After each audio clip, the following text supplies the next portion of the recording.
Salut les Veriens!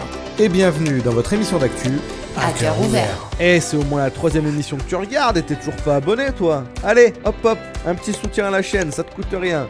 Sinon, on va causer de belles promos pour le Black Friday, de la motion capture qui déchire grave, et surtout il y a des modes de jeu à tout va en ce moment au menu, c'est de la folie.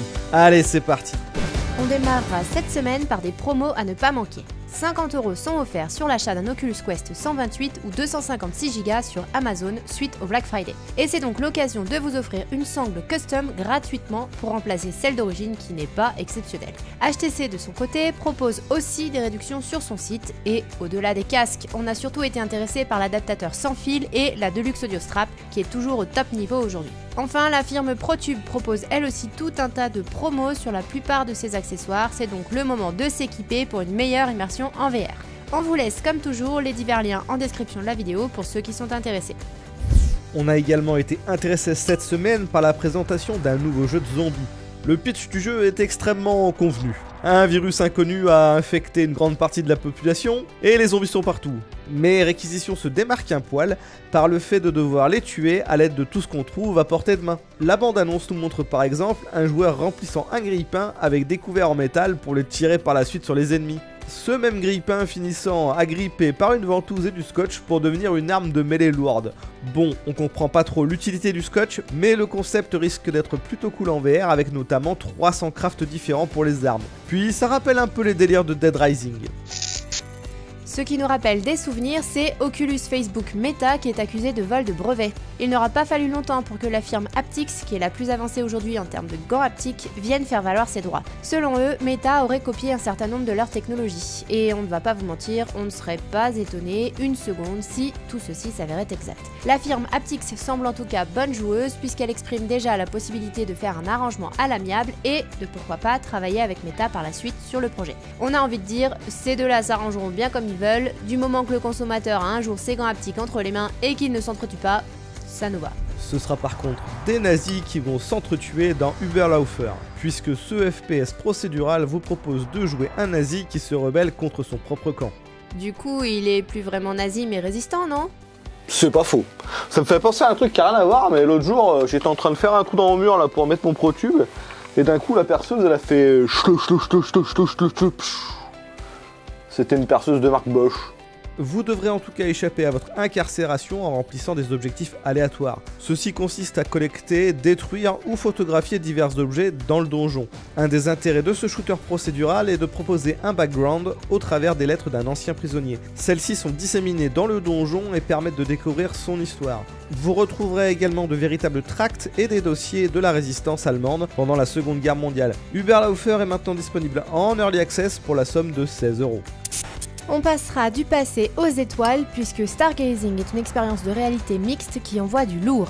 Grâce au Quest, elle place des murs rétractables dans différentes parties de votre espace réel. Quand ils s'ouvrent par commande vocale, ils permettent alors de contempler le cosmos et d'explorer différents systèmes stellaires dans le confort de votre maison. Pour l'instant, l'expérience ne s'adapte pas à votre emplacement dans le monde réel ni à l'heure de la journée, mais Tomosei espère introduire cette fonctionnalité dans le cadre d'une future mise à jour. Il souhaite aussi ajouter davantage d'éléments pédagogiques supplémentaires. Dans un fil de discussion sur Reddit, Tomosei a déclaré son intérêt à travailler sur une application pour le casque haut de gamme Cambria de Facebook qui sera disponible l'année prochaine.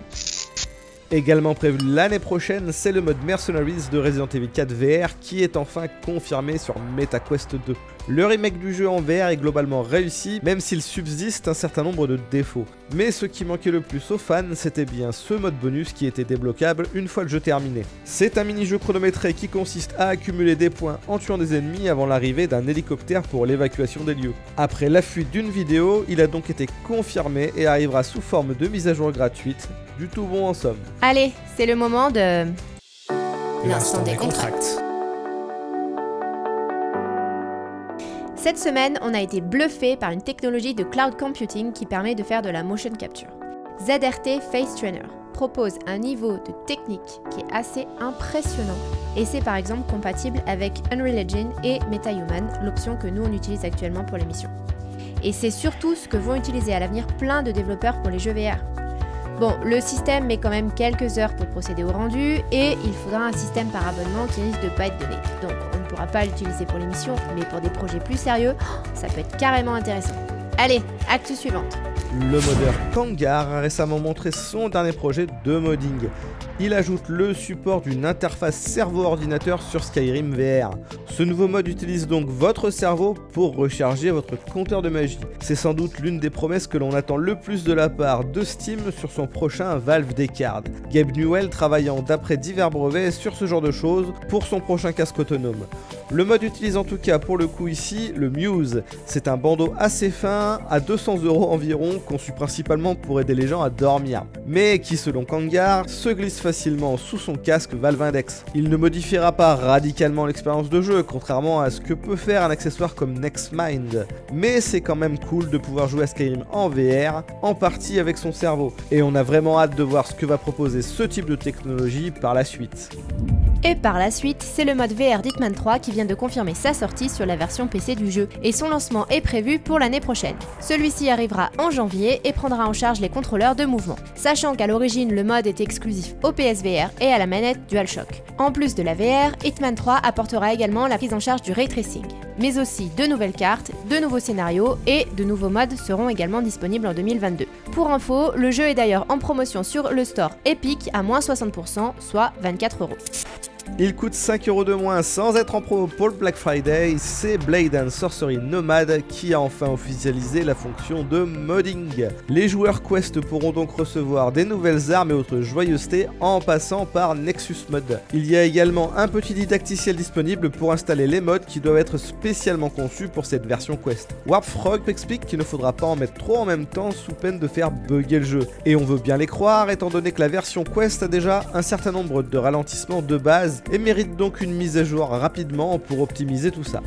Côté mise à jour, c'est Dash Dash World qui propose désormais sa version 4.0. Cette copie de Mario Kart qui s'est rapidement imposée comme la référence VR dans le domaine proposera donc désormais de nouveaux circuits, pour un total de 14, des contrôles VR améliorés et un mode hors ligne complet. Avec cette mise à jour 4.0, Dash Dash World est passé de l'accès anticipé sur Steam à la version complète. Elle coïncide également avec le début de la deuxième saison du jeu nommé Stargazing.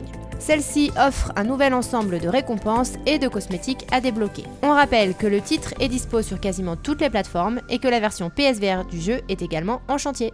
On attend toujours le test de Nick sur Unplug et qu'il chante en vidéo. Est-ce que la date de sortie PC sera la deadline? Peut-être. Anotherway a en tout cas annoncé qu'Unplugged arrivera sur PC le 2 décembre. Il prendra donc en charge les casques SteamVR qui ont la possibilité d'utiliser les contrôleurs Valve Index. Il sera d'ailleurs intéressant pour l'occasion de voir lequel s'en sort le mieux entre le hand tracking du Quest et les Valve Index contrôleurs. D'autant que ces derniers n'ont pas besoin d'être vus par le casque pour détecter la position des doigts. Enfin, pour célébrer la sortie d'Unplugged sur PC, le studio lance une nouvelle chanson de Steel Panther. Celle-ci sera proposée sous forme de mise à jour gratuite pour MetaQuest et PC. Et une option pass-through est également prévue pour la version Quest afin de permettre aux utilisateurs de mélanger la scène virtuelle avec leur salon. On continuera avec de la musique puisque la plateforme de jeu Pixelinx s'est associée à Niantic pour créer une expérience musicale à la manière de Pokémon Go. Pixelinx s'appuiera sur la plateforme Lightship de Niantic pour permettre aux développeurs de créer des expériences de réalité augmentée plus facilement. Le but est de pousser l'utilisateur au déplacement à l'échelle mondiale. Ils pourront assister à des concerts en réel pour collecter des NFT. Ces derniers pourront être utilisés dans le jeu pour débloquer des récompenses et de la musique supplémentaire. Le monde de demain sera donc rempli d'écrans, même aux endroits où on ne les attend pas. Allez, il est l'heure de la question. Comme chaque semaine, on retient une question dans les commentaires pour l'émission suivante, et cette fois c'est le Fabien qui demande si les capteurs Oculus Rift sont compatibles avec le Quest 2 et si on peut faire du full body tracking sur Quest. Alors non, les capteurs d'Oculus Rift ne sont pas compatibles avec le Quest. Et non, pour le full body tracking, il faut forcément un PC. La solution la moins chère s'appelle 3D Pose Tracker et fonctionne avec une webcam. Et pour l'avoir essayé, c'est intéressant, mais ça fait pas des miracles.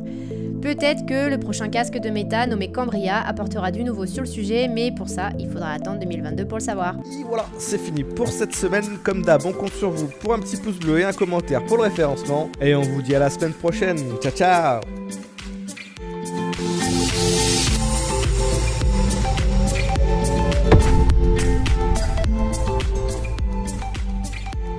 Voilà, ça y est, on a mis le nouveau logo.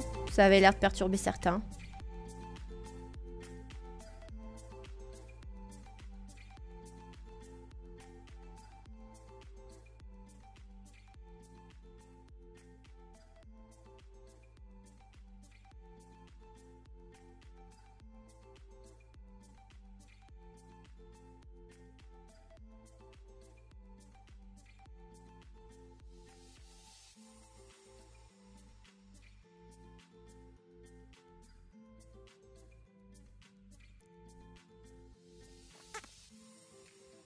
Bref. Voilà.